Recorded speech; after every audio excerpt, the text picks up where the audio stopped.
Yes, Prerna, we don't have attendees as of now. Let's see.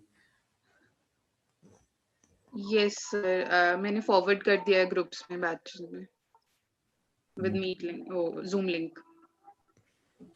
Okay, let's see.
Good morning to the e-gathering of FIIBNs for the virtual roundtable of HR Heads 4.0.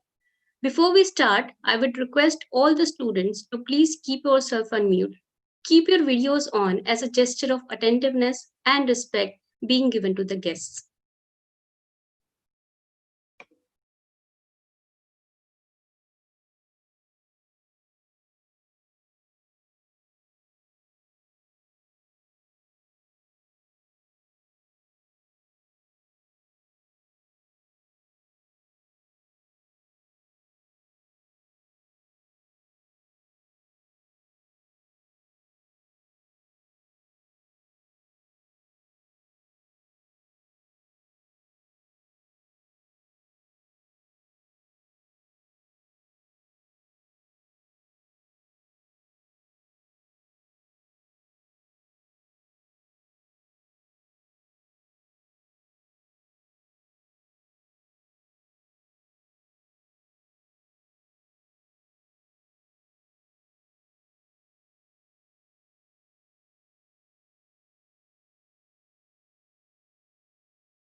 Professor Shuchi, you're on mute. Did you want to unmute yourself?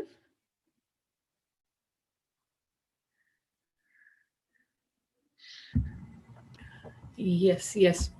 Sorry. No, that's all right. Thank you.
A very warm good morning to everyone present here. I, Sunidhi, along with Prerna, on behalf of the student fraternity at FIIB, welcome our esteemed guests from leading organizations for the virtual roundtable of HR Heads 4.0. Now, I would like to take this opportunity to introduce our profound speakers for the day, and they are Ms. Aarti Pandey, Deputy General Manager HR in CUNE Nagel, Mr. Sumit Bhasin, Head HR in IQ India, Ms. Neha Rashmi, Deputy Manager HR in CUNE Nagel. We heartily welcome all of you again and believe that the gathering of FIIB fraternity shall immensely benefit from your vast and diversified experience. Now, I would like to invite my batchmate and co-MC, Prerna, to take the session forward and give a brief about FIIB. Thank you, Sunidhi. So before moving ahead with the event, we would like to take a few minutes to brief about our institute to our corporate guests for the day. Since its inception in 1995, FIIB has continuously strived to reinvent and realign its MBA program by working closely with the industry. Through its commitment to excellence in management education, FIIB has been able to touch lives of close to 2,400 plus students and help them realize their dreams of becoming leaders and managers not only in India but across the globe. In 25 years of its existence, the college has been able to build strong recruiter relationships and rank among the quality B schools in India. FIIB's PGDM program is duly recognized by AICTE and accredited by AIU and NBA. In an endeavor to be a leading business school globally recognized for excellence in management education, we ensure that our students are exposed to diversity, business challenges, and global culture through visits, projects, and internships. Now, I would like Sunidhi to take over and give you a glimpse about today's event. Over to you, Sunidhi. Thank you, Prerna. The spread of coronavirus across the globe has influenced the lives of the people in all sets of society and business. In particular, the HR leaders had to modify the recruitment process drastically to virtual mode. So, since the pandemic has left us with no option of a virtual recruitment process, the company have embraced new technologies to complete their hiring process. The new technologies, though, have made the possibility to continue the hiring process in a virtual environment, but at the same time, it has posed new challenges for the employers and prospective employees. The topic would encompass the views of HR heads from leading organizations on virtual hiring process, its opportunities and challenges. Before initiating the panel discussion to be moderated by Professor Suchi Dikshit, I would like to take this opportunity to introduce the esteemed panelists for today's event. It is my honor to introduce Ms. Aarti Pandey, Deputy General Manager HR in CUNY Nagel, a strong human resource professional with 19 years of rich experience in the logistics and freight forwarding sector. She is a people oriented professional spearheading a gamut of HR functions entailing organizational development, organizational effectiveness, talent management, and HR automation systems. She is providing effective HR leadership to the business for the implementation of HR strategies in line with business. She has been working with Kuehne Nagel for almost a decade now and taking care of end-to-end HR solutions for North and East region. Proud to be a part of one of the world's leading logistics companies with over 130 years of success and excellence behind it. We are glad to welcome you, ma'am.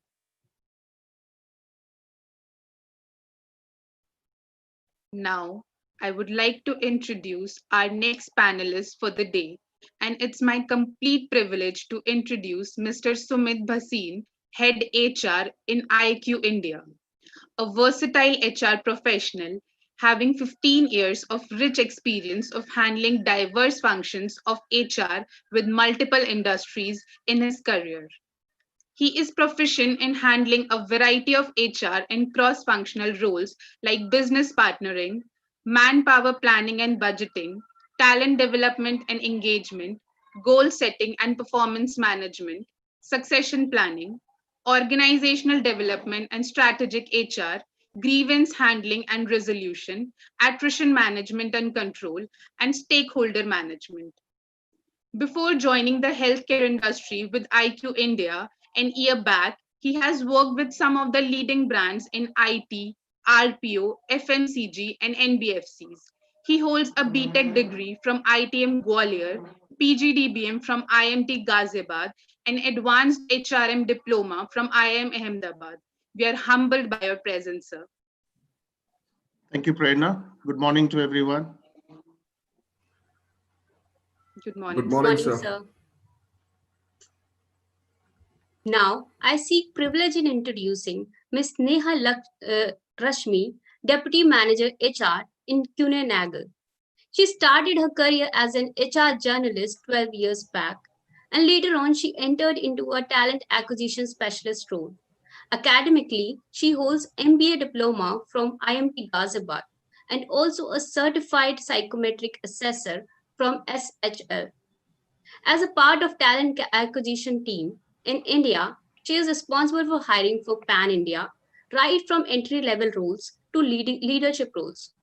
She has successfully designed and implemented various programs related to talent acquisition and played a pivotal role in revitalizing and enhancing associate excellence, customer satisfaction, and growth of the organization. Currently, she has also taken up the role of HR business partner for the Mumbai region, wherein she is responsible to drive the creation and execution of people strategies and plans that attract, develop, and retain employees. This supports organizational short and long term business needs to drive competitive advantage and address opportunities that come along. Thanks for your presence, ma'am. We are privileged to have you here. Thank you so much, Sunidhi. Good morning, everyone. Good morning. Morning, ma'am. Good morning, ma'am. We heartily welcome all the guests again. A sapling is symbolic of the potential for growth, the possibility of what's tiny and nascent today to grow into a robust and full grown being of tomorrow. However, it takes certain traits for a sapling to become a tree: deep focus, smart response, dynamic nature, purposeful will, and an unconquerable spirit. And these are also the attributes that an FIIB MBA helps us students to inculcate and demonstrate to become a high performer and achieve uninterrupted growth in any profession. Through this green sapling as a token, please accept our best wishes for the continuous growth through learning of your employees and your organization. Like we said, FIIB, hashtag never stop learning. If we were meeting in the real world, we would have loved to hand over this to all the panelists in person. We thank the panel members again for accepting our invitation to be a part of this knowledge enrichment session for the students of FIIB. Now, I would like to request Professor Shuchi Dikshit to please take the HR Roundtable Meet panel discussion forward with our highly esteemed corporate panelists for the event. Over to you, ma'am. Thank you so much, Prerna, and thank you, Sunidhi, for such a warm welcome on a cold Delhi morning. So, before we start on with the topic for today, that is virtual hiring opportunities and challenges, I will just state the cliche which has become for the pandemic, that is redefining the new normal for us. So, it is not just applicable for the routine life that we have been going on, but for industries on how they need to adapt and make the best out of the situation now. The organizational processes have adopted and reached out to their customers. They have found new ways to cater to the needs, and so all the other operations would follow it. And of course, HR is nonetheless, and HR takes the top priority there. The human touch, the physical interaction is completely a miss. And due to the lockdown, connecting to candidates who are currently at their hometowns or unforeseeable geographical locations has become completely a challenge. So various operational issues, very practical issues like power failures, connectivity issues at the remote locations, call dropping off, during the interviews, during group discussions, time is taken for reconnecting the calls. Infrastructural constraints have become so important and have been highlighted so well now. And of course, the privacy, which is constantly has to be dealt with. So it is not only that once the candidate is selected, but also the challenge, the next bigger challenge is virtual onboarding. So how is it that they are able to overcome such challenges and deliver is the topic of discussion for today. So we have our panel members over here, as MCs have introduced us to us. The jury is out and ready to take us through the verdict of the prospective employees and the candidates of what it is in store for them and how it is that they are going to be evaluated at such testing times. So the decision makers and the game changers of this new normal that we have with us. Let's start our conversation with Ms. Aarti first. Hello, Ms. Aarti. Hi, ma'am. So, hi, good morning. Good morning to you Good morning, too. everybody. So if you can just start off with the discussion and giving some understanding on how you have been dealing with this new situation. Sure. And if I could quickly show my screen to all of you guys also, I hope it's visible. Yes. Yeah. Just a second. Better? Yes, completely. Okay, first of all, thank you so much. And it's an absolute pleasure to be a panelist for Fortune Institute. We have been hiring students from Fortune for almost 5 to 6 years now. So, of course, I would love to see our future managers in this session today. And Definitely. yes, a very interesting topic, which is very close to my heart. I think I have been into recruitment since 2002, 2003 when I joined GE. Earlier we used to do our screenings, voice cut and everything through telephonically, the initial cut. So I started somewhere in 2002, 2003. So I'm going to share uh, all my experience with the forum, with of course along with the other panelists that we have, but a very interesting topic to touch upon. And of course, as you rightly said, Shuchi, that this is the new normal for today. And of course, this COVID, this pandemic has certainly thrown insights. And of course, I am a very staunch believer, and of course I endorse this, that we must have face-to-face interviews, because I'm from old school of thought. But then I think it has its own set of pros and cons, its own set of opportunities and challenges. So I'm glad you gave us this forum to deliberate on the virtual hiring process, opportunities and challenges. So we'll take it Definitely. forward from here. Please.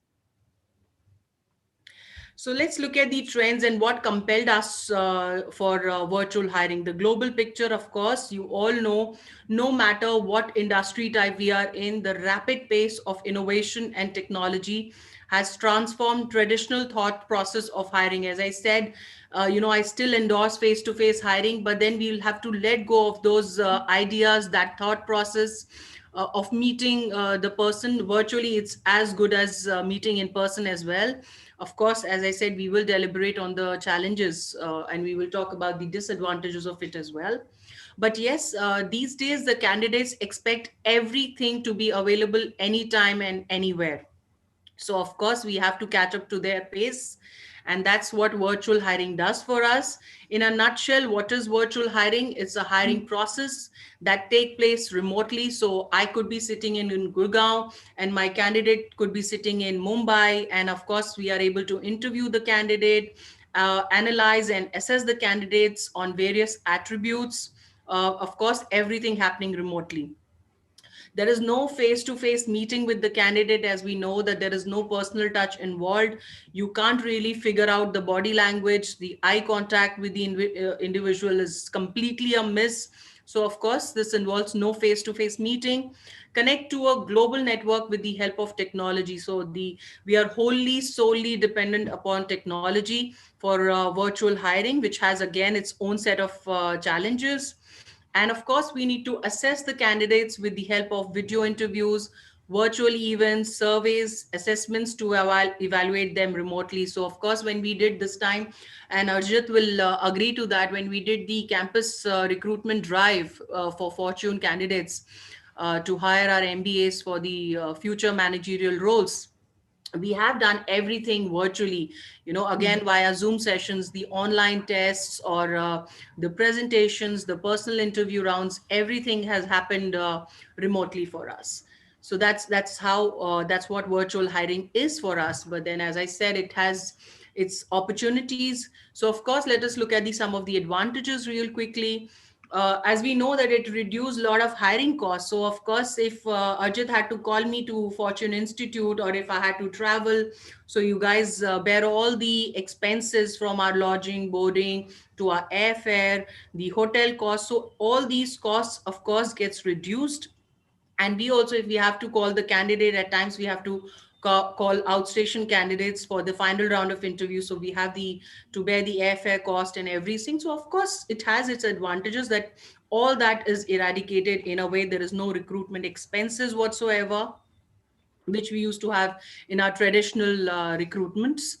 Faster hiring, the process is much more faster. So the online automated systems, it helps you in connecting with the candidates. So we have a portal in KN which is called KN Careers, wherein we publish all our jobs and it's visible to anybody and everybody. So any candidate, say the candidate is sitting in Dubai or Singapore, he can apply for a job in India. So of course, virtual hiring has its set of advantages.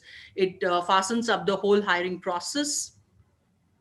Wider reach, as I said, you use online recruitment tools. You post your jobs via LinkedIn websites, on a few of the job portals that we have, and of course it's visible to everyone and anybody and everybody who is sitting remotely, wherever, whichever place they are at, they can apply. So it has a wider spectrum. It's not restricted to a particular group of people, or I will only have a particular geographical location which is covering it, but then it's widespread. Yeah. Next, screening tools, of course, with the help of technology, and since we are doing it remotely, it becomes important. And of course, advanced psychometric behavioral tools is something that we have started using, which is called predictive index and cognitive tests. Basically, this tries and analyzes the behavioral pattern of an individual. So he has to answer, he or she answers a set of questions, and in the initial round itself, we are able to gauge the person's personality type, behavioral pattern, of course a little bit on the aptitude also, to see whether he fits into the role or not, and eliminates repetitive work and screening candidates at various levels. Yeah. Minimizing hassles, of course, there is no paperwork involved. It reduces the commuting time for the candidates, the long distances, as I told you. So, of course, it has its advantages. And of course, as you rightly touched upon the confidentiality part of it, it's important on our part as a recruiter to maintain the confidentiality part of our candidates, okay, when they apply, not to share it with anyone. At the same time, I'm sure my fellow colleague Neha will agree to it, that we used to face challenges, when we used to call candidates from competition. Okay, so it happens that they are a little reluctant to come to the office premises and give the interviews. So we had to, in a way, organize these interviews out of office space in hotels, and, in the lobby area, so on and so forth. So, of course, this also helps us in, doing the things secretly, in a private atmosphere, wherein our competition will not be able to will not get to know at all. So that's this kind of advantages that we have. I'm sure we're going to take the questions in the end, or if you have any questions. Of course, we can come to the questions later. In the parking, okay. Yes. So as I said, it's two sides of the same coin. So it has its pros and cons as well. So disadvantages or the challenges that we face due to virtual hiring, of course, is the costs can spiral, costs can go up again. As we said, that Neha takes care of pan India recruitment, and we know that when we have to tie up with these portals to screen the candidates and source the resume, the costs are huge. The subscription cost that we have to pay to post these jobs, to take the subscriptions, it's huge, trust me. So of course, that's the flip side of virtual hiring, because then you have to tie up with LinkedIn, with all these websites, so that you can post your jobs, and of course it's visible to the entire lot. Overall personality assessment, and I very strongly believe, as I said, I'm from old school of thought, so I very strongly believe that we need that personal touch. So somehow I feel that with this virtual hiring, we are completely missing on that. We cannot really gauge, at least for the senior profiles or the mid management roles. We want to see the person, in the way he carries himself, the way his body language, his eye contact, all of that matters in taking a final decision, or from the time he's comes and he sits in the reception area, his patience level, how he is talking with other people around who don't matter to him. So that everything is a miss kind of a thing out here, because of course you're not able to gauge all these elements which play a pivotal role in Right. recruiting a person. Yeah. Apart from that, I strongly feel that feelings go a long way. Feelings, as you can see, I have mentioned, it's feelings greater than facts. Facts. So, Right. of course, it's not important in that 10 minutes or half an hour what the candidate is trying to show or project, because he can completely fake it for that half an hour. But then you will never be able to have that or build that connect, because some way or the other you are not meeting him in person. So and I feel that feelings go a long way than the data and facts and figures that we talk. So I really feel that that's a catch, that's a miss.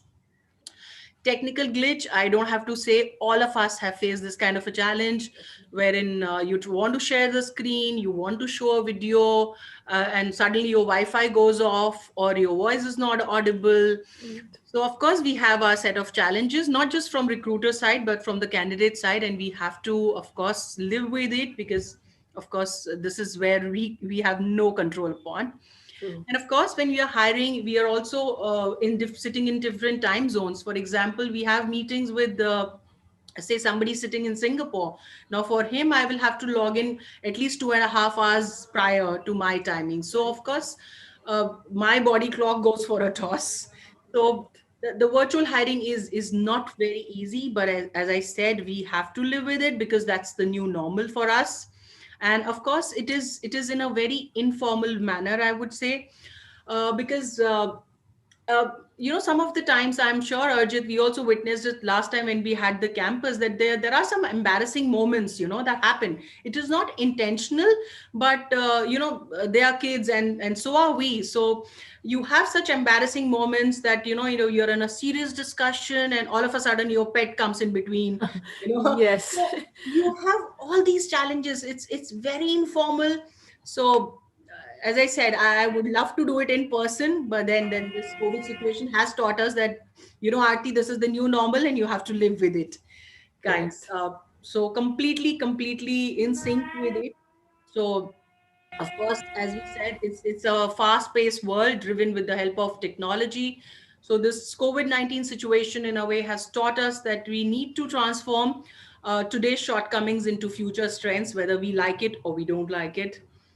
Yeah, so we have to make it a success. Virtual hiring is the new normal, and we have to make it success. Of course, with the help of technology, it has to be backed with technology.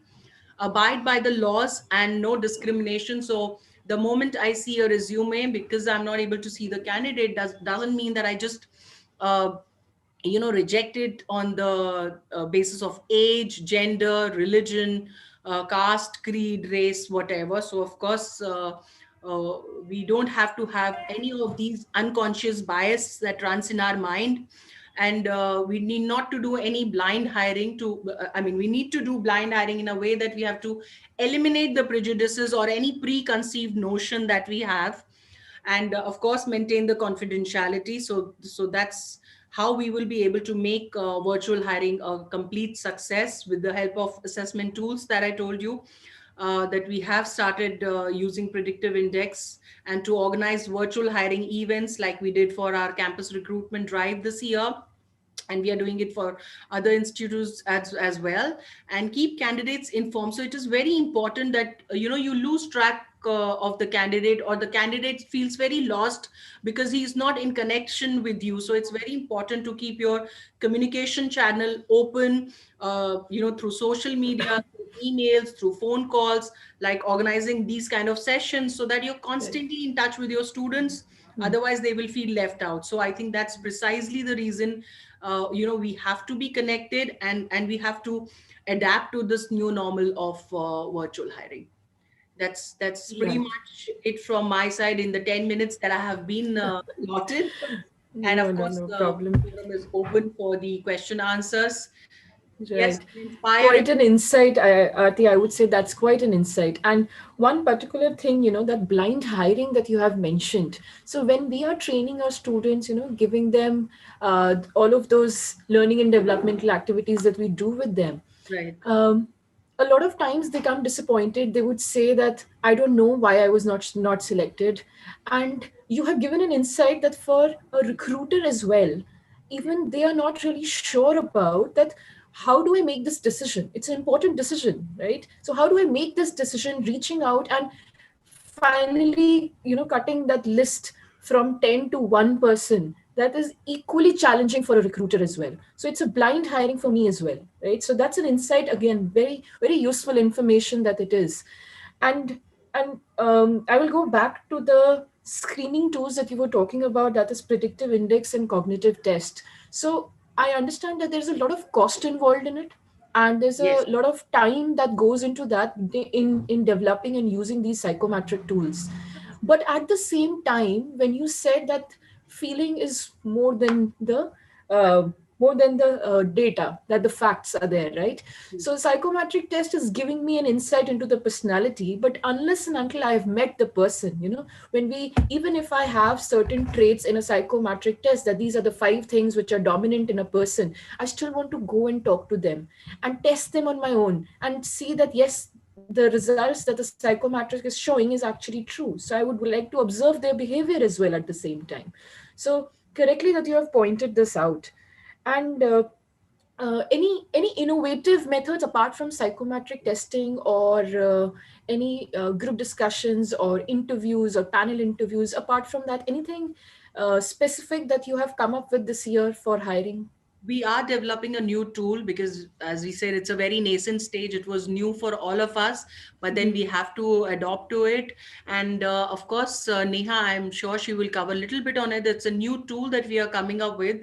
It's a global drive, and it's not been developed completely. So of course, we'll not be able to take the name of that particular tool as of now. But then yes, it is going to help us in a big way, and eradicate all these challenges that we face day in day out basis, wherein we can have online tests, we can have assessments, the psychometric test, the SHL test that we have, that will really help us engaging the candidate better. Right, correct, correct.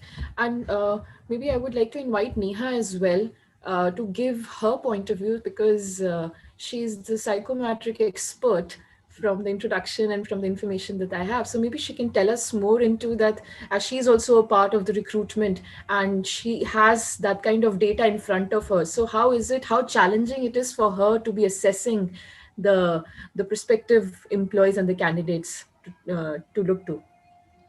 Okay, Shichi, thank you for inviting me in, first of all. And, with regards to psychometric assessment, there are different tools available. Each of the organization, like I have been certified with 2 organizations now. And yes, Nagal has all obviously given me an opportunity to give my hands on the third one as well.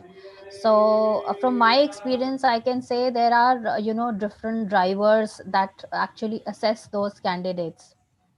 I mean, if you try to do a logical reasoning test, or if you try to do their personal attribute test, there are obviously 100 questions designed based on their role. Firstly, psychometric is not something that we do in colleges. You give a set of questions and they attempt, and they you give them marks. It does not Right, work like that. right, So it actually calculates your presence of mind. It calculates your mood swings. Okay, it calculates your leadership style. It calculates your logical reasoning, your verbal ability, your written ability.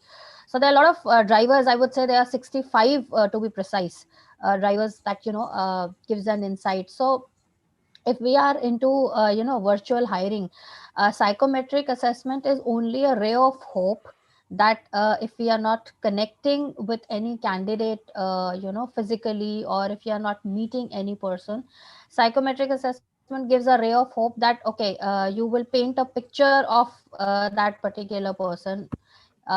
If he has to handle a team of 10 people, that's how his leadership style going to be. If he has to handle an individual contributor role, that's how he will shape up to a leadership role, right? So yeah, it is good to work with. It involves a lot of brain activities to do it, right? And it involves lot of study basically to design those questions, and lot of understanding is needed. Right. And yes, obviously when even if a student goes through, or the top CEO goes through that psychometric assessment, you get a clear picture as to what sort of a person that you are hiring. Yeah, it involves a cost at certain point of time. It involves a cost, about one test is probably $100, or for some companies one test is about $50, Right. right? So these kind of things are there in psychometric assessments. Right. So when you are looking at the psychometric score as well as meeting the person virtually, right? Mhm. Are you trying to make a connection between them? Yeah, we do try to make a connection. I have come across many cases wherein people cheat in psychometric assessment, so their personality type Hmm. actually comes out to be the opposite. So I'll give you a Interesting. particular example.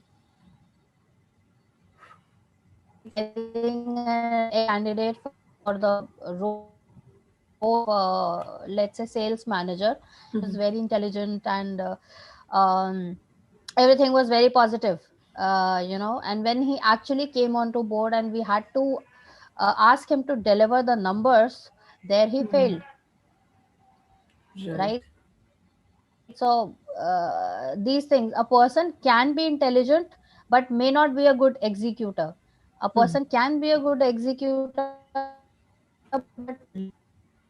And this happens a lot many times. The psychometric assessment also gives us very vague results, but yeah, 99% or 95% at least you are clear in terms of virtual hiring, that you would like to go ahead with this person. Right, right. Correctly said. And of course, like Aarti was using the term blind hiring. That is actually becoming so much more clear to me now, that if I make a wrong decision in hiring, also that's also a cost for me as a company, right? I cannot play that gamble every single Yeah, time. right, you cannot play a gamble every single time. But Shuchi, if I say, my I have a different viewpoint on blind hiring, right? If I and me, you are sitting to towards each other right now. If I take your interview, I hire you, I can see your face. That's the same thing I'm going to do in this interview. There's nothing much I can get out of your personality at that point of time, because obviously as a candidate you will try to put your best foot forward in front of Exactly. me, right? So I will not say virtual hiring or physical hiring are two different parameters of any hiring, but I will say it is a matter of a video call, or maybe a meeting a person face to face.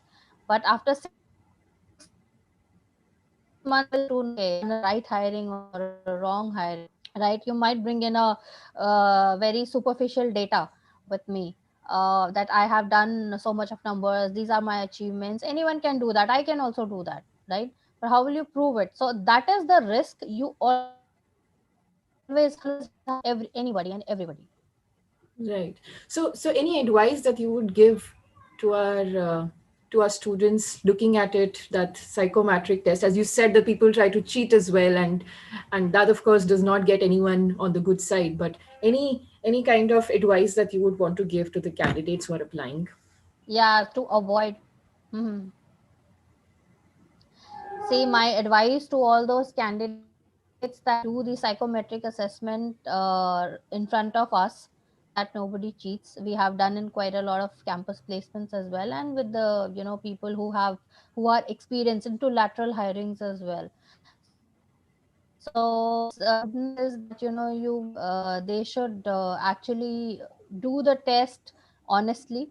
It's only a best for them right now. Otherwise, any which ways, you will have to deliver your numbers or your targets after 2 months, 3 months, or 6 months, whatever. If you fail to do that, your intelligence will no longer take you forward in your life. It is just that you are maybe good with books, but may not be good in planning and strategy, or may not be a good executor, or you don't know how to, work in a corporate world.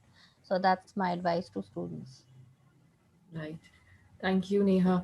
And so with Aarti and Neha, we know that the industry is operations, right? So completely different industry of logistics that we are looking over here. I would also like to welcome Mr. Sumit Bhasin onto the dais now. And so he comes from a completely different industry, and that is a healthcare industry. So Sumit, welcome to the discussion. Moving on to you, can you give us your insights and your experience with the virtual hiring? Sure, sure. Thank you. A big thanks, Shuchi, first of all, to everyone at the institution for extending the invite. And thank you to my fellow colleagues to share a beautiful insights, and very, very practical nuances have been shared, in which we all deal with, or we are forced to deal with, I would say, rather, in the times of pandemic, day in and day out. Quickly adding 2 points, while we were talking about advantages and challenges in the presentation that we saw. I think one more advantage, which of course a virtual recruitment process brings on, is that you can definitely showcase your brand. You can definitely put a lot of emphasis in terms of who you are as an organization, what are the overall propositions that you are offering, if in case a potential candidate chooses to work with you. So employer branding is one important area, which is a key essence when we talk about advantages of using an online media for recruitment. And one challenge which I would just extend from what has been discussed so far is about ghosting as well. So ghosting definitely refers to the phenomena wherein people can fake in their behaviors, people can cheat in on the psychometric assessments, and it can so also happen that uh, Arijit sits in for the interview as Sumit Haseen. So that's the far end of the spectrum. But then yes, there have been instances wherein candidates have appeared for an interview in place of someone else. So that's something which is very, very scary. But then yes, it's a real fact. So these are the 2 pointers. Um Coming on to extending what my fellow colleagues had been discussing, I would just like to pitch in one concept which I have had the chance to develop, and it has been very, very successfully tested for about 3 years. It was developed even before the pandemic came in. So 2017 is when I started reading about it. This is called assessment centers, development centers. This is a very remarkable tool which has primarily been used for training needs identification, or getting in people to upskill in terms of their skill sets while moving from simpler to a more complex roles. So what we did was, this was with my previous organization, and what we did was, like, we created a job dictionary, or a job evaluation dictionary for all the roles which were there in the organization. So there were close to about 258 odd different roles, and we created that job dictionary, based on which we created the competency index for each role. And when we created the competency index, we had actually broadly classified the competencies to restrict them to, at the max, 5. We did not go beyond the number 5. And once this competency index was created, we developed an assessment center, development center tool, which comprised of 4 or 5 different rounds, depending upon if you are interviewing a candidate for a middle level position or a senior level position. So it had basic assessments in the form of a psychometric assessment, followed by something which was a combination of either impromptu presentations, case studies, which were real life situations, Then there were group discussions, and finally it used to end up with a panel interview. So specifically for leadership roles or roles which involved critical thinking, problem solving, and strategic decision making, we were absolutely sure and certain that yes, it did prolong or it increased the turnaround time in terms of filling up the vacancies, but it was very powerful in uh, hiring the right candidate, the right fitment, not in terms of the role, but also towards the organization culture, which is a very, very big piece. And I think I share the thought with Aarti that I'm also from an old school of thought wherein I feel that assimilation of any new joiner into the organization culture is of utmost importance. I can definitely train people for skill. I can definitely coach people to come up their performance levels. However, when we talk about cultural fitment, it's imperative that that people come in with certain basic set of values which are in alignment with my organizational culture or the overall environment in which everybody walks the same step, and we are producing a conducive environment wherein people are working in tandem with each other and eventually contributing to the organizational goals. So that's something which can be tested. If in case you guys want to have a detailed discussion, I'm most welcome to share detailed insights about the tools, because I used it for about good 2.5 years before I moved out of the organization, and it was kind of a super hit. This organization was a multinational organization. We had operations across 18 countries, and there were total about close to, I think, 1.8 lakh employees all across those 18 countries. So it started from India. We launched it in India. We piloted it for about 3 months, and then it was gradually replicated all across 18 countries. And I had the privilege to go to 2 countries, and I probably discussed and explained things to people. And lastly, if I could talk about healthcare, my present organization, I think yes, the challenges across industries are very, very different. Yet at the same time, I think we are bound by this common thread of pandemic. However, out here, what we have chosen is that we've chosen a blend. So we've not really stuck to the old school of thought and meeting everyone in person. And at the same time, we have also tried to leverage the technology as much as we can. So it's a blend, it's a fusion of the two mediums that we have chosen out here for elementary and the middle level management roles. We go in with the virtual hiring process. However, the hiring manager and the regional HR person, they both meet the finally shortlisted candidate in person before the offer is extended. And for the senior roles, we are doing the assessment center out here as well. So what happens is that there are doctors, there are surgeons, there are nurses, then there are non-clinical roles for which we have to recruit. So specifically for clinical roles, it is really, really critical for us that we are absolutely sure and certain to whom we are extending an offer. And it goes in again with both the pointers in mind that yes, the person has to be adept in performing the job or the role that he or she is being hired for, and has to be in line with the culture. So that's how we are usually dealing with the clinical and non-clinical roles out here in my present organization. Thank you. Right, That's it. right. That's it from Thank my you. end. Thank you, Sumit.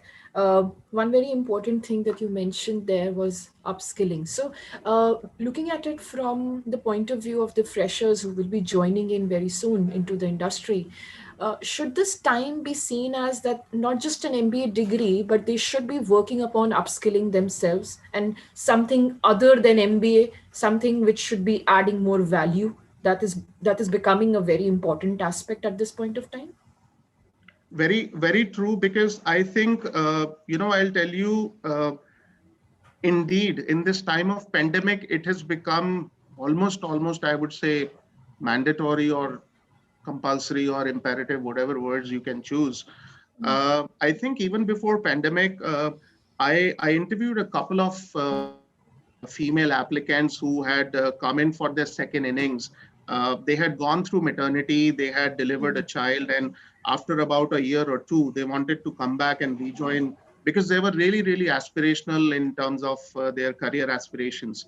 So, I just asked, I don't know, somehow all of a sudden this question popped up in my head, and I asked one lady that, while I understand that, bringing up a child is itself a 24 by 7 job, and it's a full-time role that you've been playing, and so on and so forth. Was there anything that you tried uh, doing, maybe from your own domain or from any other field during this time of 2 years that you were on a sabbatical for? And she was really smart, and uh, she was very much, I think, ready and onto the right track. So towards the last 6 months before she started appearing for interviews, she had enrolled herself into certain online programs and certain online courses, and she did two programs specifically for marketing. So she had done some digital marketing program, I remember, and some other certification, which really gave me a confidence that person is not just aspirational. However, the person is also sincere at the same time. And you get to know when you meet people that they have this knack of not sitting idle.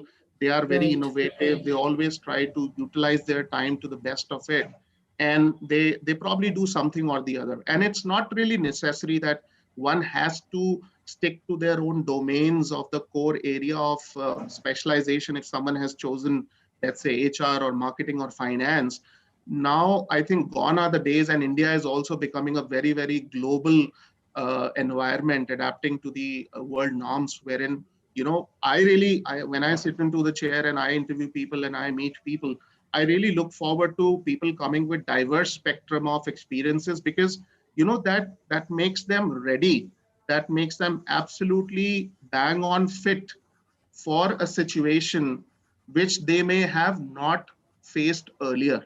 So if I have a diversified way of organizing my thoughts, or maybe if I have had an education which was into MBA into finance, but because of the COVID, I thought I should do some analytics as well, or I was into HR and I want to do something into marketing. It can definitely help me into employer branding. It can give me Right. an edge over the other fellow students, or maybe other students who pass out from the other institutes in the same year. So I think it's very, very important, because time is money. The essence of time worth utilized is only when you make the most out of it, and that's the most rare resource that we have. So it would be worthwhile to study maybe just a simple book, enroll into a program which is online available, or do anything which gives you some or the other um, uh, you know uh, knowledge or a know-how in any field. It is not really important that you have to stick to only your core field. You are Right. always welcome to explore out of your core domain as well, because that involves a lot of courage. You have to step out of your comfort zone, and you have to experiment with something new, and that is very, very rewarding. It's very rewarding. Right. So we are pointing towards the correct attitude in the Absolutely. candidate, right? So any kind of upskilling effort or attempt that they are making is just setting the track right on the attitude that I'm looking for in the individual when they join me, right? True. Correctly said. So, Sumit, one more thing that you had brought out was the work culture, right? Yep. So we are talking about now the next step of it, that when the person is finally joining, onboarding of the employee that we are looking at, right? Mhm. So what are the certain ways that the onboarding can be smooth and effortless on both the sides at this time when we are almost working from home, and whenever the companies are coming in, they say that yes, most probably till the time that the government does not tell us, or till the time that the pandemic is here, we are going to be working from home. So there can be situations that I have not met my employer till now, right? So how does onboarding, how do we handle this challenge then? See, I think I'm on the other side of the river, if I can use that phrase, because being in healthcare, it was expected from all of us. Even if I am working in the corporate office, I am not in the front end and at the hospitals, for boosting the morale and just to be equitable with all the employees and people who work at the hospitals in the front end. We all, at least I started going to the office. I think it was June, 5th or 6th of June. I still remember it was the first week. And initially it was for about 2 days in the office and 4 days from home or 3 days from home. Um, but then gradually it increased, and now I think I spend about 4 days in office and I work from home for a day. So onboarding, if you talk about, it's very important. I feel the first experience, the first interaction or the first exposure to the new place that the new hire has chosen to work with is very, very crucial, because while we have done all the psychometrics and assessments and everything, the candidate also has taken his or her own time to evaluate whom he or she chooses to work with. And specifically when they step the foot inside the organization physically, let's say, or maybe virtually now, they are also evaluating whether they are at the right place. Have they made the right choice? Is it the right decision? Because if I work for an organization for a year or 2 or 5 years, um, I'm really stepping out of my comfort zone. I am giving up all those comfort levels. I am going to be amongst new colleagues, peers, subordinates, supervisors, cross-functional teams, new set of hardware to work upon, new set of policies, or maybe a couple of new set of policies, if I can say that. So it's important that a swift assimilation into the culture through an efficient and effective onboarding program has to be driven in. So what one thing which I can talk about is that, of course, as much as virtually things are supposed to be done, because we are into the healthcare sector, so we are again choosing a blend into it. So for all doctors, for all senior surgeons, there are three people: the CMD of my organization, the CEO, and me. Three of us. We definitely spare half hour each when we welcome the candidate personally, physically. And it's not really important that everybody has to travel to the corporate office. We have about 36 hospital centers across 5 states. So for people who are physically not in the Delhi NCR region, we do it virtually. However, in the region, the regional medical director definitely meets them physically, one-on-one, in person, because the warmth that you exchange, yes, of course, it's the demand of the season as well. So, the warmth that you exchange when two people meet in person cannot be compared to anything sitting across and talking over the Zoom meeting or Microsoft Teams.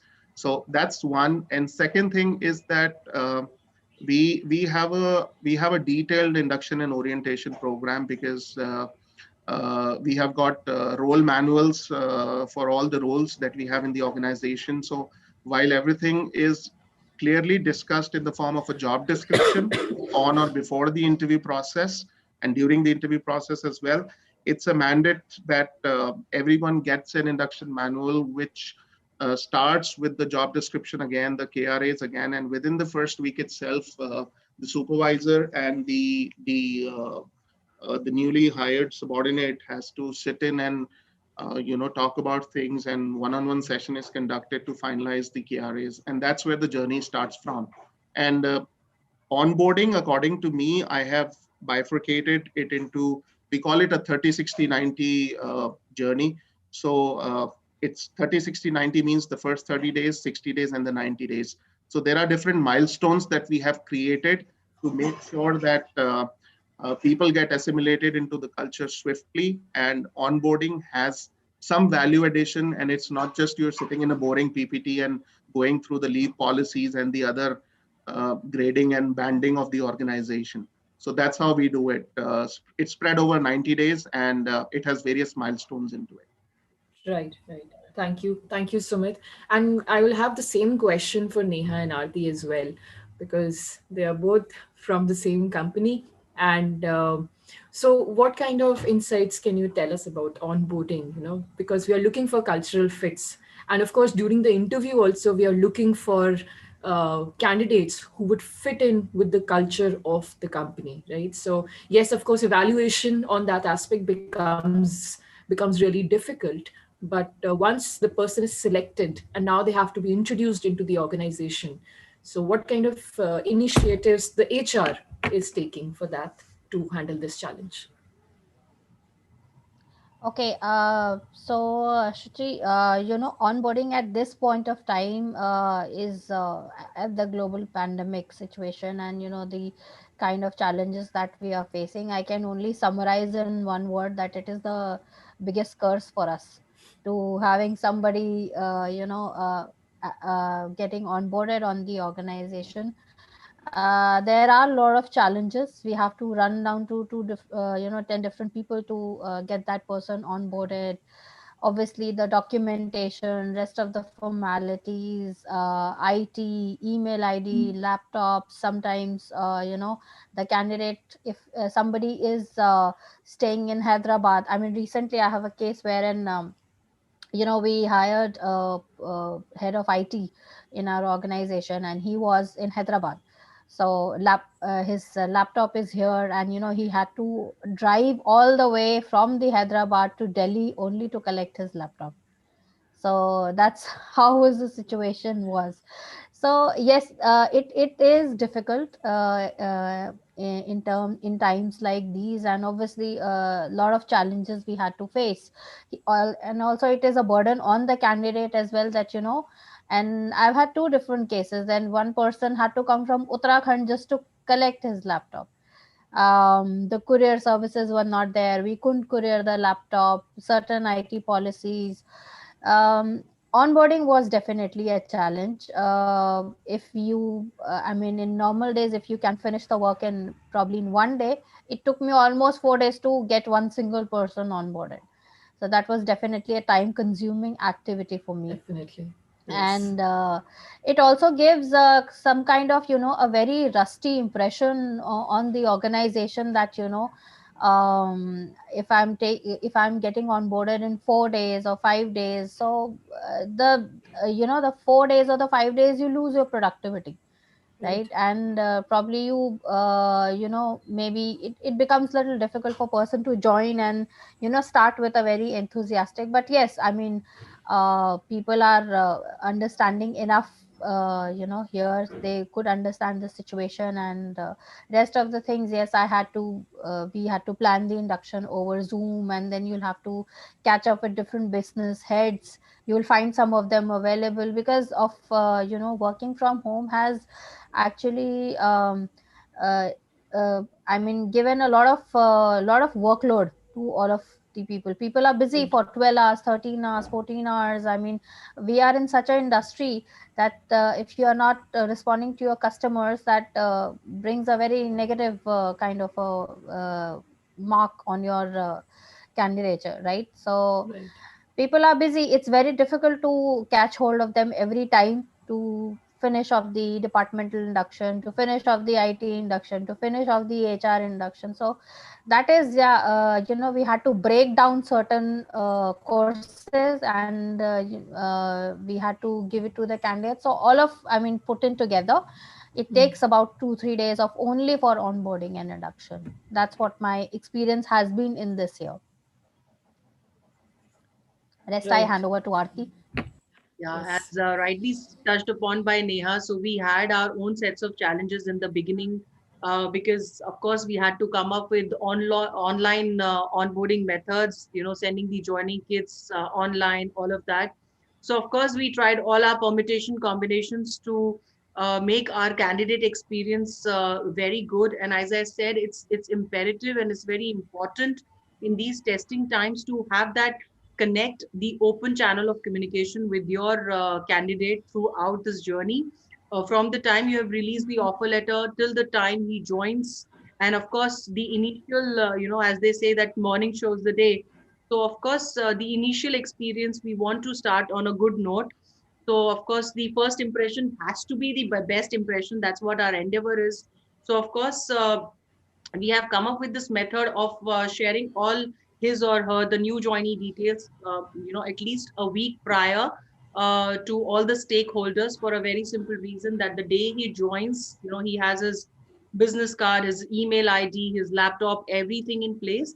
But yes, if the person is, say, sitting in Lucknow or Calcutta and Ludhiana, it becomes a little bit of a challenge in sending the laptop and the new joining kit and everything. But then over a period of time, we have also learned through our experiences. We have developed various online modules that the person can go through in the initial phase of joining.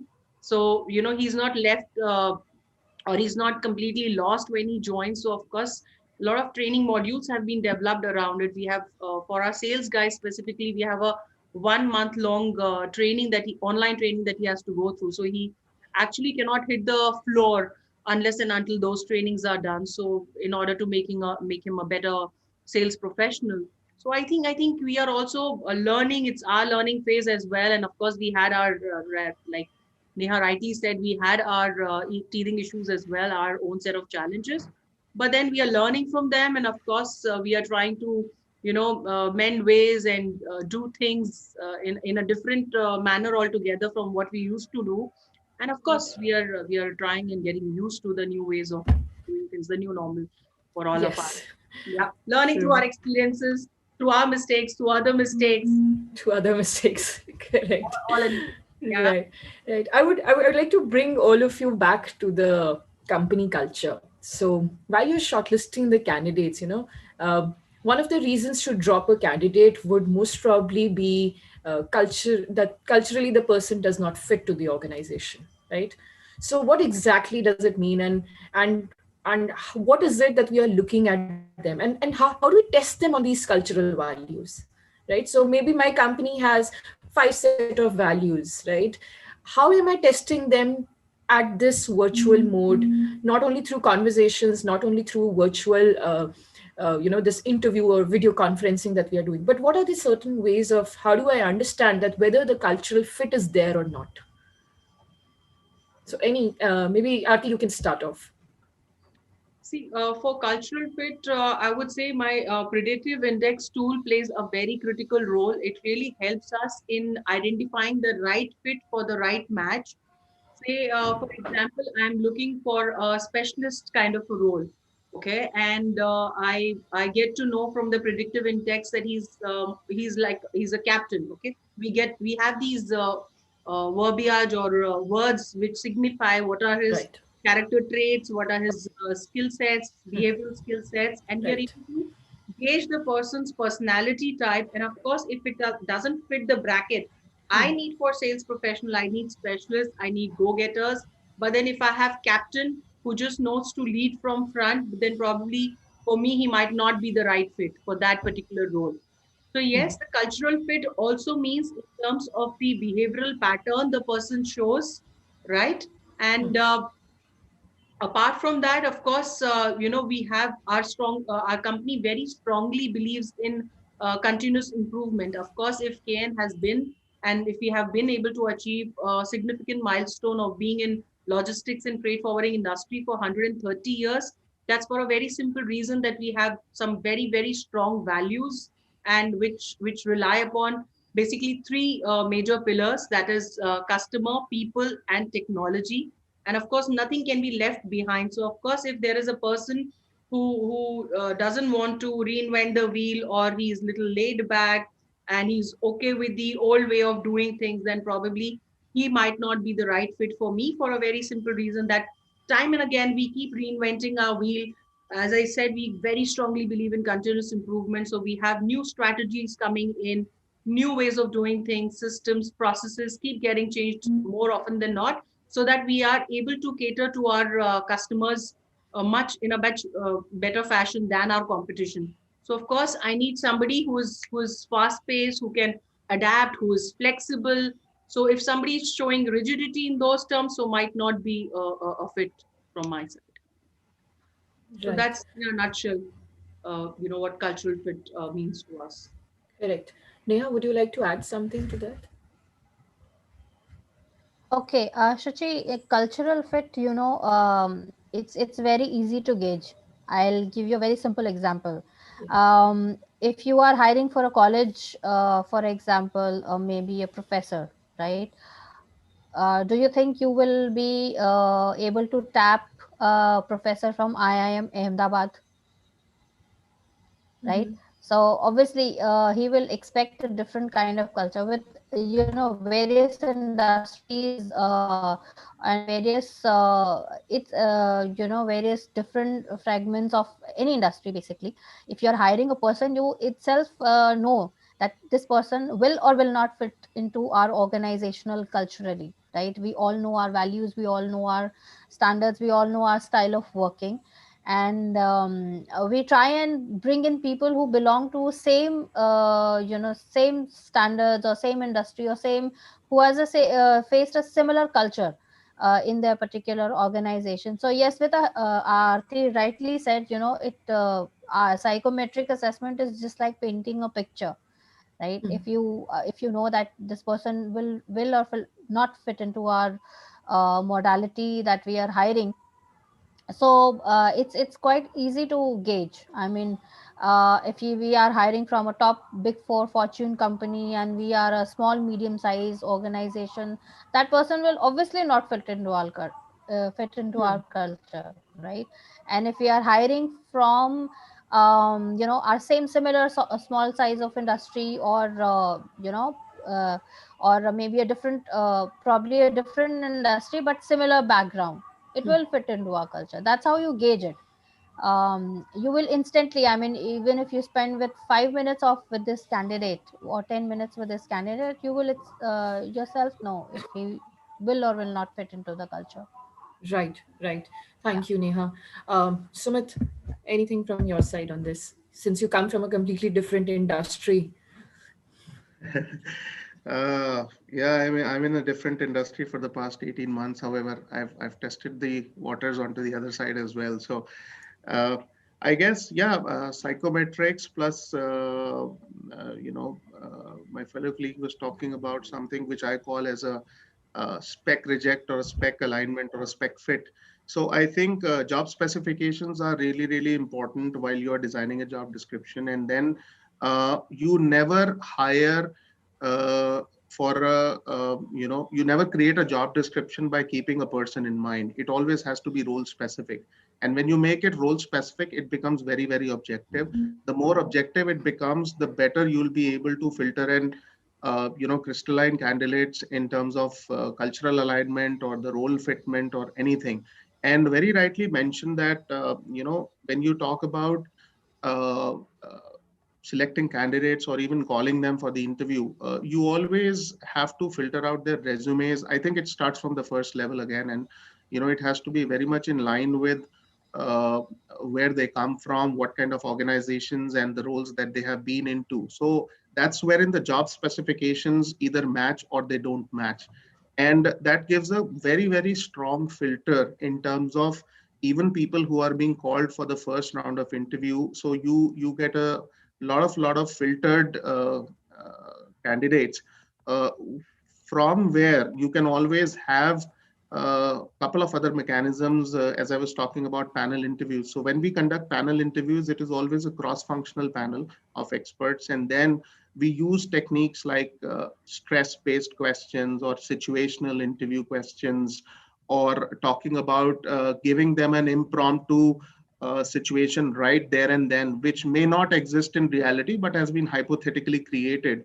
And even if the candidate is sitting 500 kilometers away and is using Zoom meetings or Microsoft Teams or any other media to present his or her candidature, small little things like in terms of how sincerely you You attempt the interview right from what time did you log in, were you late or were you on time, what's your appearance, what kind of personality are you presenting, how clear is your thought process, how well are you able to articulate your thoughts into the language that you choose to communicate, and it necessarily not be English. Let me just specify that as well, because I really don't care if the person is able to articulate his or her thoughts into a language which is not English, but as far as I'm able to comprehend with the essence of the message, I think I'm home. So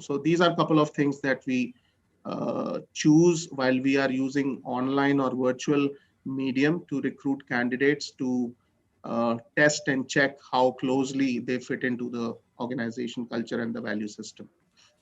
Right, right. Thank you, Sumit. So, Sumit has made a very interesting point over here about the language, right? You have emphasized upon it that, yes, it is not the English language only that, should be the mode of articulation. Neha, what about you? Would you agree with that? Are you comfortable with that as a hiring Yes, person? Shachi. I'm a very firm believer that English is only a language and not a benchmark of intelligence.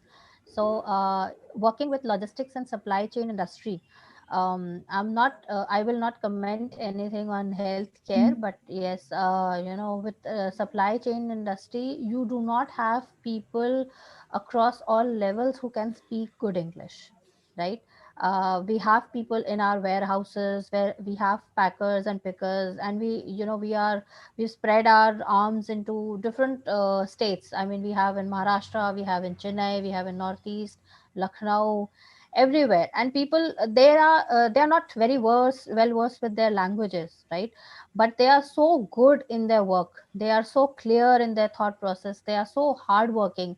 Because of them, the business is running, our business is running. We are standing where we are because of these people, of their hard work. They obviously, I mean, Maharashtrians cannot speak good English, or um, these people from Lucknow, small states, south, they speak their own local language. But yes, I mean, it's certainly not a, I've learned, within 5 years of my career in Nagal, that English is not it's only a language, not a benchmark of intelligence. Correct. Correctly pointed out. Just one last thing. There was also a point in Arti's slide that there can be biasness, and you have to make sure that the gender also that you are hiring, right? So does it happen that in the logistics industry we are gender biased? We want that certain specific genders should be hired. No, that was not the meaning of being gender bias. I mentioned the word unconscious bias. Basically, Right, right. this is not industry specific. It is not to do with logistics or freight forwarding sector. This unconscious bias is something that's there in us as an individual, as a human being. We are born with this talent, if I may say so. But that's what we need to get rid of. That's what blind hiring means. That's what we mean by eliminating all these prejudices, and not to have these preconceived notions in our mind. No, logistics sector is not a sector which is primarily male dominated. If you see, I think in HR fraternity alone in India, we have all female staff. There is just one guy in our team. So of course, it's not gender specific at all.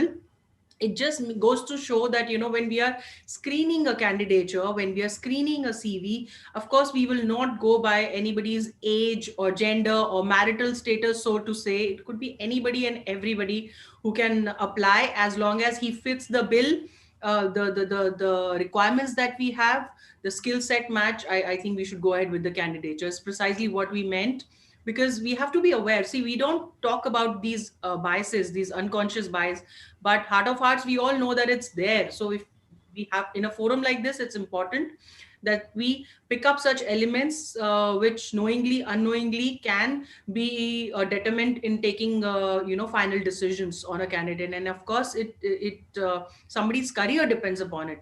So of Right. Yeah. course, yeah, we have to be neutral when we are examining or screening CVs, and we don't have the candidate in front of us, so we don't have to come with any preconceived notions, is all it means, Suji. Right, right. Sumit, you want to add something to that? Shuchi, yes, I'm sorry. I just want to take a minute here to elaborate upon what Aarti has mentioned. Very rightly said. I'll tell you my own story. So when I was at IMT, I'm a pass out of batch 2005, and we choose the specialization in the second year. So I wanted to choose IT, information technology, because I was coming from computer science background.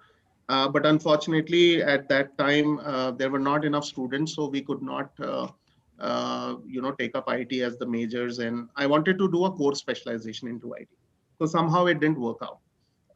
Next best option, I thought finance, but somehow I was still confused that finance, blah blah blah. And then I got enlightened from somewhere, and I ended up choosing HR. The first day, second year, first trimester, I still remember. The first day, it was an HRM class. I was the only male person sitting in the class amongst 33 female student managers. And that was part number one. I came out in the break. I did not attend the rest of the day. And people, my friends in the other specializations were, some were taunting, some were teasing, some were complimenting, and you'll enjoy the limelight, and this is what it is. Take it to your advantage. Blah blah blah. All sorts of comments were there. Uh, uh, Took it up courageously and finished up my program. Ended up into a campus placement with HCL Technologies. Landed up into the team which was called as Central Resourcing Team, CRT. 16 females, single male. That was the story at HCL. So I think from those times, I have always learned that nothing is fixed or rigid. You always have to be adaptable and flexible. And Aarti rightly mentioned that someone's career may depend on it. And I'll tell you, we also have a supply chain department in our organization. There's a function called procurement and supply chain. So I purposefully, uh, pardon my language if it's not appropriate, I had purposefully planted three females into a middle management role out there, because the moment they came in the next 3 months, the kind of discipline, the kind of people getting organized, people getting to manage their desks, people getting to report on time, all those things were absolutely sorted. We could feel a new energy, we could feel new sense of respect towards colleagues when the females entered that department, that team, and it has been working fantastically. So I think, yes, of course, we have to be absolutely uh, far away, although there's a lot of subjectivity involved when we deal with humans. But as far as possible, we have to be far away from any of these preconceived notions or prejudices against a gender or the age or religion or color or caste of the person that we are interviewing. So that's my inputs. Thank you. Right, right. Thank you, Sumit. So I think we're almost running short of time, but let's take a few questions from the audience, from our students. Suniti, can you share a few Yes, questions? Yeah. yes, ma'am. I would request Janvi to please unmute herself and ask the question. Good afternoon, ma'am and sir. I'm Janvi, and I would like to ask that you said that you prefer psychometric test and it helps in your process. But what if your gut feeling or intuition is different from the psychometric results? Okay, Janvi, thank you for asking this question. Yes, it happens. It happens a lot many times that my gut feeling not always, but sometimes it differs from the psychometric assessment and the test that you have done. Like I said, you might be very intelligent theoretically, but when it comes to practical grounds, you will fail. And it has happened. Like I said, people have cheated and they have done it. So we have actually trying running new psychometric assessment wherein there is no chance of cheating. So it has happened with me a lot many times. We have failed We have, revised our psychometric assessments. We have revised our strategy of hiring, and we were more data pro in terms of, when we are interviewing the candidates. It is like, it's like I said, it's like painting a picture. Your colors can go wrong sometimes. So it has happened with me. Yes. Have I answered your question, Janvi? Yes, ma'am. Ma'am, I have one more question. Like you said that now there is global reach. We do not need to go to one place for certain things, but this will not go forever, and will still be this still be happening virtually, or we have to then go back to the normal we had earlier? Okay, so Janvi, the answer to your question is that it will not go virtually. Like, we have tested both the waters, and I feel that, personal touch or physical interview is very important. This will not, and this should not go virtually for everything. I mean, for probably if you want to just save up your travel expenses, if you are in Bangalore and giving an interview for Hyderabad, that is fine. But but one or the other day you will have to come and probably finish up your interview. You have to meet that person, then only your gut feelings and your psychometric assessment go hand in hand. That is the best way of testing a person. Thank you so much, ma'am. Thank you so much, ma'am, for answering the question. But there is one more question from Abhinav Sunidhi, Goyal. could I also make address Janvi's question? Sure, sir, sure. Yeah, I'm Professor Arun. I am a faculty at FIB. I had I had a slightly different perspective to psychometric than expressed. I thought I would share it with you. So can you hear me? Yes, yes, I can. Okay. See, I see psychometric tests and all of them, they're quite perfect. Okay. Because for a very long time, they have been leveraged in some of the most mission critical environments. For example, the defense forces, astronauts who travel to the space, high pressure environments, and stuff like that. Okay. So I think psychometric tools have really evolved. Faking is not possible. Okay, because when the results of the psychometric tool are in front of an expert, you can't fake. Okay, this is my conviction based on certain experiences that I have, and I've myself also undergone a couple of them. The issue becomes when the person who's interpreting that doesn't do a good job. So that is my take on it. Okay. Another thing which I'd like to ask the panelists is, which I'm very curious to know, because this is based again on my observation. I was part of Hewlett Packard and I was part of HCL. Okay. I'm just curious to know, when organizations spend so much money doing psychometric tests and say personality assessments like a 16PF, could be a Mercer metal test, do they really counsel employees on basis of their development needs or these areas which need behavioral modifications at the time, either in their routine environment or at the time when they are being considered for higher responsibilities? So do organizations really use these tools to counsel their employees, or it is simply being used to assess their employees, is my question.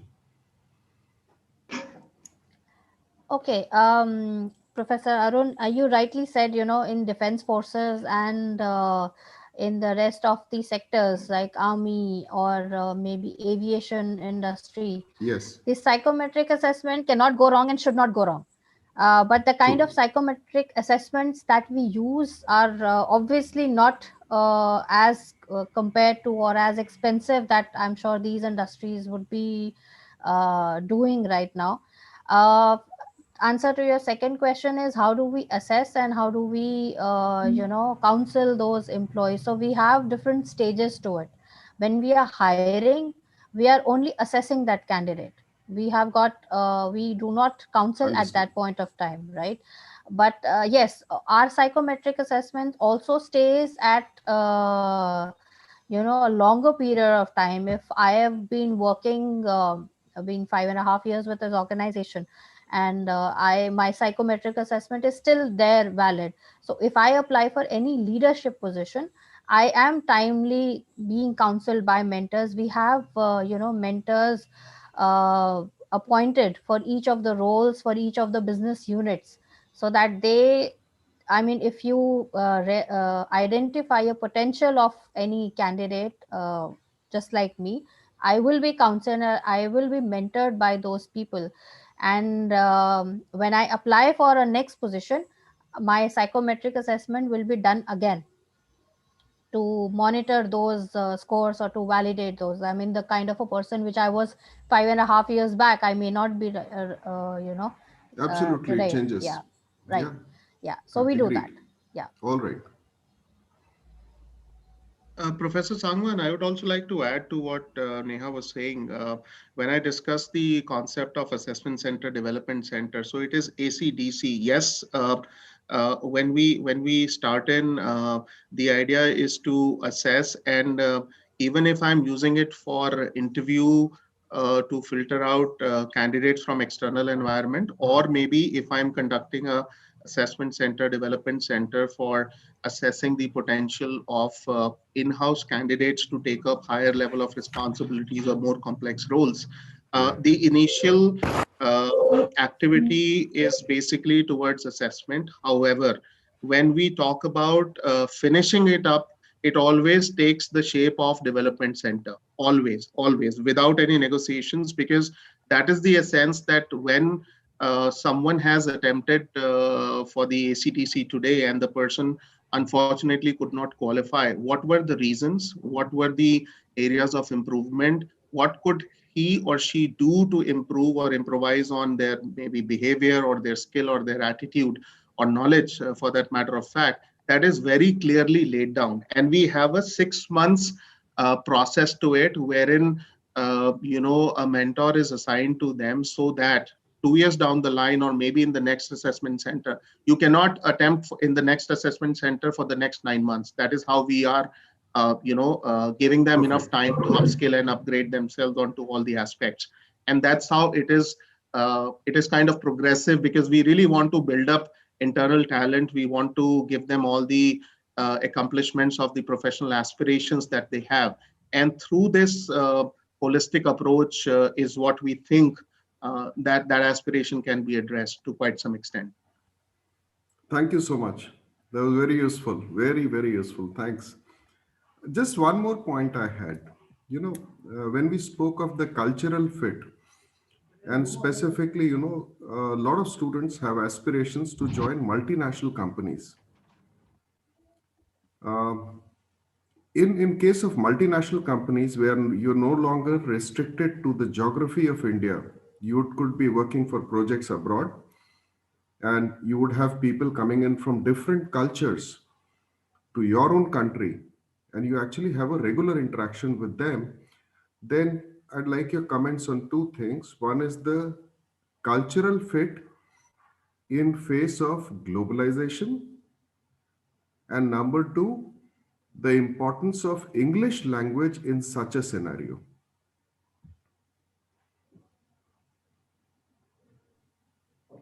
Um, I'll just attempt towards responding to your question. Very, very, very beautiful and valid question.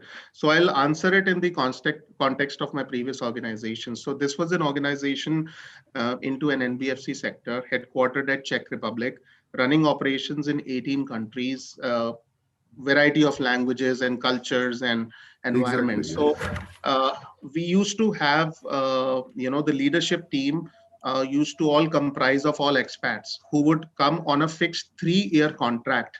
And this was extendable. So people who liked the culture and were able to assimilate themselves and their families as well would stay on or could do a second term as well.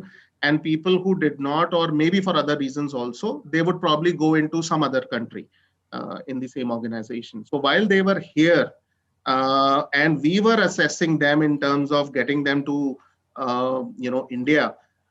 Two things were very, very important. English definitely played a significant role because the only common way to communicate was through a language which both the parties could understand, and that's wherein English played a pivotal role.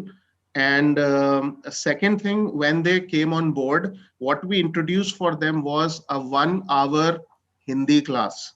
So, like, I have heard, I have never had a chance to work in a BPO sector, but I've heard that if I were to, join a US or a UK call center, the first 7 days or 15 days, I will sit and I will study the geography and the physical boundaries of 50 states of America. What all languages do they speak? What all cultures do they come from? What all time zones are there within the 50 states, and so on and so forth. So in a similar way, we used to give them a cultural orientation also. So once they were in their second month, after they've completed 30 days, so in the second month, they would start going through a Hindi orientation class. A proper Hindi teacher used to come in, who would first of all help them translate few commonly used words, including slangs and abuses as well, so that they could really identify and relate to things. And then they were also given certain insights regarding the history and the evolution of Indian culture overall. That is how we were addressing this, and people really loved it, because I don't know, maybe it's a fad or it's a reality, but then people from the West, they are very, very fascinated with Indian food, with Indian culture, with colors, with festivals, with whatever we have, and they really love it. So this thing really helped us, and couple of them really did 2 terms, which is about 6 years as well, including their kids and families. So that was quite a success, I would say. Thank you. Absolutely. I think that brings out a very important point for all of my students. When Sumit mentions that 50 states of United States, within United States, their geography, their boundary, their culture, differences in languages. So if you want to be developing a global outlook, that's exactly the path that you have to be in. A little bit of history of the place, a little bit of culture of the place, language, mannerisms. So basically, culture is a way of doing things, which includes how do we interact with other people? What kind of values do we actually reflect at any point of time when we're interacting with people? So thank you, Sumit. That was very, very nicely, articulated with a wonderful example. Most And it welcome, works Professor both Sangwan. ways. It Yeah, works both thank you. ways. So you get your Absolutely. It has to culture be to mutual, them. because, yeah, it has to be Absolutely. mutual. Because when we talk about, it's only, appliances and machines that we can run with remote controls, not people. So I think while the digitalization of things has got machines to work into a 0 and 1 or a binary language, as we call it, humans are a very, very complex, combination of analog plus digital plus something else as well. So I think Very with true. humans, Emotions and this feelings. thing has to be taken into consideration. And if you are able to create a mutual and a win-win proposition, it is absolutely the best possible way to address. Thank you, Sumit. Thank you so much, sir. So, in the interest of time, we have to take the questions later. You may put in the chat box. Thank you. And we are delighted to be a part of this HR Roundtable meet and hope that the entire FIB community has gained from it. Thank you very much to our esteemed speakers for the enlightening session. You have touched upon various aspects of virtual hiring process, its opportunities and challenges. Three of you talked about the importance of fitment of a candidate to an organization's culture. Sir shared valuable insights about onboarding and gave examples of adaptability and flexibility. Neha ma'am gave us a very important advice, that is to be honest and give your psychometric test with honesty, as it will surely help and benefit all of us during our virtual hiring processes. And to conclude, as Aarti ma'am said, that it is the new normal, and with the help of advanced technology, we have to adapt to it. As in this fast-paced world driven by technology, COVID-19 situation has taught us that we need to transform today's shortcomings into future strengths. Thank you so much, and I believe this session will surely help not only the students but the entire community present today. Thank you, Prerna. I would quickly like to thank, because I have a call lined up. So thank you to Aarti and Neha. Very insightful discussions out here. Thank you very much. Professor Sangwan and Shuchi, thank you to you guys. Thank you, Arijit, Thank you, for sir. inviting. And all the very, very best to all the student managers, the upcoming managers that are going to rise and shine. So guys, do not get bothered about the situation of pandemic. Just do your best. Do not lose your focus. Stay healthy. Watch your health. That's very, very important, guys. Be safe, and you're gonna make it absolutely bright for yourself in the coming days and the years to go. And keep learning, as is the motto of your institution. And I wish you a great success and a fulfilling career ahead of you guys. Thank you and good luck to all. Thank you Thank you, so much. Sumit. Thank you so much, sir. Thank you Thank you, so Sumit, much. for coming Thank you. Thank and you so sparing much, your sir. time. Thank you, sir. Thank you. Thank Thank you, you. Sumit sir. Thank you, Neha Thank you, ma'am. sir. Thank you, ma'am. Thank Thank you you. so much. Thank you so much. Thank you, everybody. Take care. Thank Stay you. safe. Bye bye. And this is something which always love to work in our society. Thank you, ma'am. Thanks. Bye bye. Thank you, ma'am. Thank you. Wonderful, Arjit. Yes, sir. Wonderfully organized. Suchi, wonderful this thing. Prerna, Thank you, sir. Thank you, very sir. nice you, sir. summary. Very, very nice and a mature summary to Yes. you Thank you, and sir. Sunidhi, Yes. right? They do Very it very Very nice. well. mature, and Very absolutely nicely loved done. it. Okay, so Last time great also job in, done. in the last VFTT also in this time also they've done it pretty well, the summarization part. Yes. Absolutely. So that speaks a Definitely. lot about the maturity of the students, right? Wonderful. That's so heartening to see. And I could see a lot of people participated. A lot of students Yes, also sir. participated. Yes. That's Yes, very sir. heartening, very nice. A lot of questions came in the chat box. Okay.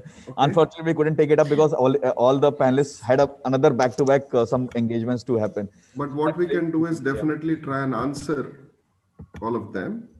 Yeah. Maybe you could get some quick answers from them in terms of points, and Yeah, we'll just share send it across a with mail to people. them. Yeah, we'll share Yes. across. Curiosity is to be encouraged. Yes, sir. We'll in the thank you mail we'll mention those questions which were unanswered to them.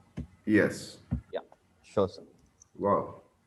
Okay. Thank you, Okay. Arjit. Thank you, Thank you, everyone. Suchi. Thank you, sir. Thank you, everyone. sir. Thank you, sir. Thank you, All ma'am. the students. Bye-bye. Bye bye. Bye-bye. Bye, sir. Thank you, sir. Have a rocking weekend. Well done, Arjit sir. Shuchi ma'am, it was great session. Thank you, Thank Julie you. ma'am. Bye. Bye bye. Bye-bye. Bye-bye. Bye bye.